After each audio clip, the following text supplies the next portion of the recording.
Olá, eu sou Juliana Dias, psicóloga e psicanalista, e hoje eu estou aqui para conversar com você sobre como ter uma vida boa, como ter uma vida significativa, uma vida que vale a pena ser vivida. Se você clicou nesse vídeo com a expectativa de que eu iria te falar sobre os caminhos do sucesso, te dando dicas fundamentais para você ter uma vida boa, te dando a receita da felicidade, eu sinto te informar que não. Eu não posso me atrever a isso porque eu não te conheço.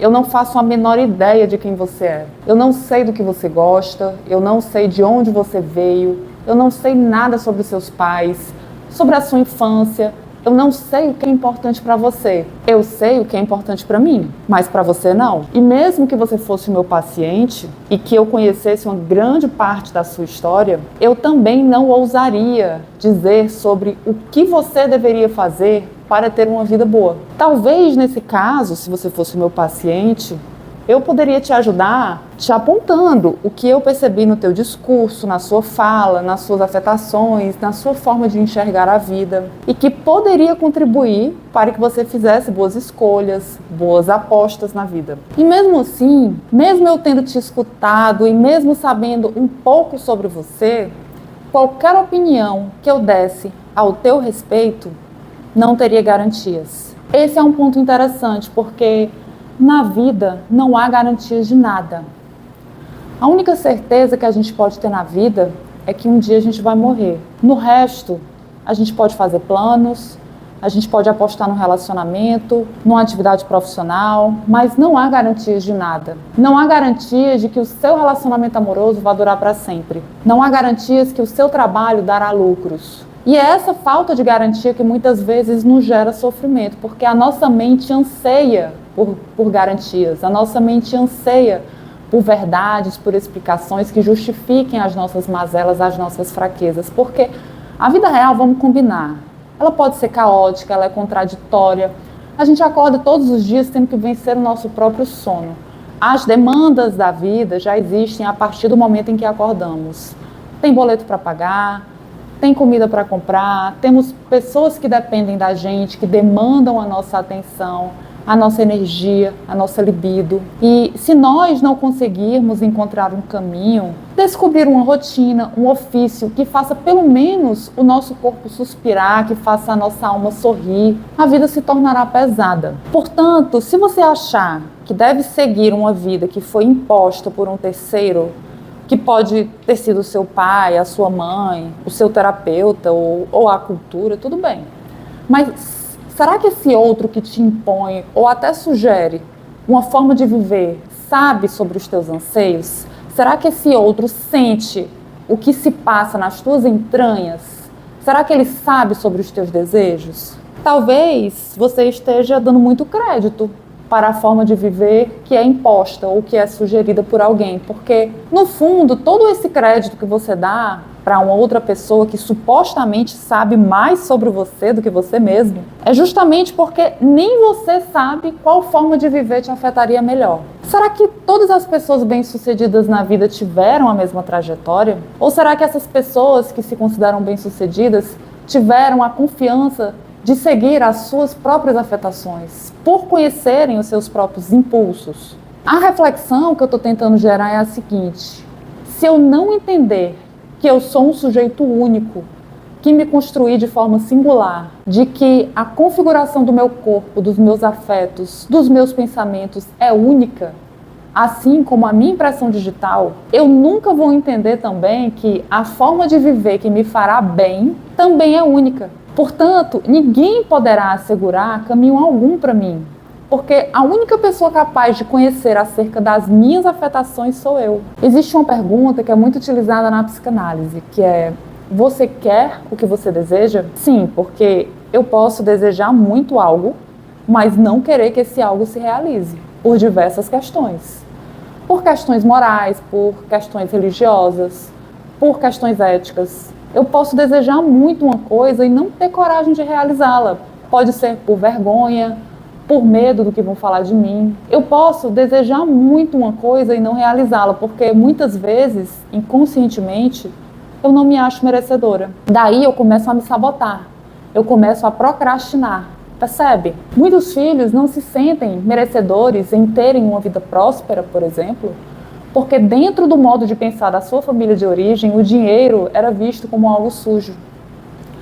Percebe a complexidade e do quanto o nosso inconsciente nos move? Outro ponto a se pensar é, será que se nós enxergarmos a vida como ela é de fato, caos, demandas, cobranças, repetição, rotina, tédio, ou seja, se nós parássemos de idealizar uma vida que está para além desse mundo concreto, uma vida ideal, que é muito distante das nossas possibilidades, se a gente parar de idealizar essa vida supostamente perfeita, para enxergar a vida real que nos é entregue, para que assim a gente saboreie os sabores e os dissabores da vida como ela é, não seria uma maneira mais madura de a gente viver? Eu não estou falando de a gente aceitar uma vida miserável, porque eu sei que muitas vezes a vida que nos é entregue é miserável. E justamente porque não aguentamos mais o dissabor dessa miserabilidade, nos impulsionamos em busca de uma vida melhor, mas que seja uma vida compatível com as nossas possibilidades e não uma vida idealizada e impossível de ser realizada. Muitas vezes utilizamos como parâmetro a vida do outro nas redes sociais. Se você se utilizar da comparação, você estará sempre se sentindo inferior e miserável. E a grama do vizinho será sempre mais verde. O Lacan, psicanalista francês, tem uma máxima muito interessante que é o seguinte: o desejo de alguém é o desejo do outro. De onde o Lacan tirou isso? Bom, quando nós éramos crianças, a nossa mãe estava sempre ocupada e não podia ficar com a gente o tempo todo. Então, o nosso desejo infantil foi construído tendo como base essa coisa que a nossa mãe gostava tanto e que ocupava tanto o tempo dela. Passamos a desejar aquela coisa que a nossa mãe desejava para que a gente pudesse ter essa coisa, esse algo tão poderoso, esse borogodó que atraía tanto a nossa mãe. A mente infantil pensava da seguinte maneira: se a minha mãe não quer estar comigo, é porque existe algo além de mim que a faz feliz. E o que é essa coisa? Eu vou descobrir o que é. Eu vou ter em mim essa coisa, assim a minha mãe retornará a mim. É dessa perspectiva de Lacan que a gente pode ter uma tradução do porquê que a gente deseja tanto que os outros desejam. Bom, dito isso, a gente pode concluir que não dá para viver em função dos desejos alheios, concorda? Porque a maturidade nos cobra a capacidade de perceber os nossos próprios desejos. Às vezes, a gente até entende os nossos desejos, mas não sabemos colocá-los em prática. A gente os entende abstratamente, mas não sabemos como praticá-los. Porque aí entram as nossas limitações, as nossas crenças, os nossos medos, as nossas inseguranças. Ou seja, a gente não banca, a gente não se sente minimamente confiante para bancar o que a gente quer. E para transformar esse querer em ato, em muitos casos, há necessidade de criação. Talvez uma das nossas maiores incapacidades esteja na criação, no criar, no processo criativo, na invenção. Invenção de quê? De uma vida que faça sentido para você. Invente. A maneira como você deveria viver não estava escrita numa pedra quando você nasceu. Os nossos pais fizeram escolhas por nós quando nós éramos crianças, mas um marco da vida adulta é justamente a decisão de nós criarmos uma vida que faça sentido para nós e não para os nossos pais. Eu vejo muita gente tentando construir uma vida pautada numa prestação de conta simbólica com os pais. Os nossos pais têm uma influência na nossa vida até uma certa idade. E não existe um oráculo que vai dizer sobre o seu destino. Somos nós quem temos de inventar a vida que queremos. Tudo isso que eu estou falando com vocês me faz lembrar da metáfora da criança citada por Nietzsche em Assim Falou Zaratustra. Nesse livro tem um capítulo que se chama As Três Metamorfoses do Espírito. O Nietzsche traz um exemplo que ilustra a metáfora da criança que está na praia, constrói castelos de areia, mesmo sabendo que esse castelo vai ser destruído depois. O castelo vai ser destruído pela água e mesmo assim essa criança se dispõe a construí-lo. Não há garantia de quanto tempo aquele castelo de areia vai durar, mas mesmo assim ela se motiva a construir. Isso serve como uma metáfora para a vida, de que a de você ter a ficção de uma eternidade, assim, num único instante, é o ato de você criar coisas com amor, com desejo.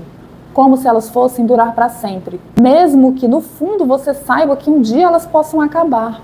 É óbvio que a criança não iria gostar que o seu castelo fosse destruído, mas mesmo assim ela constrói. Uma criança saudável não deixa de brincar com medo de se machucar. E é muito comum você encontrar muitos adultos que deixam de viver diversas situações com medos diversos.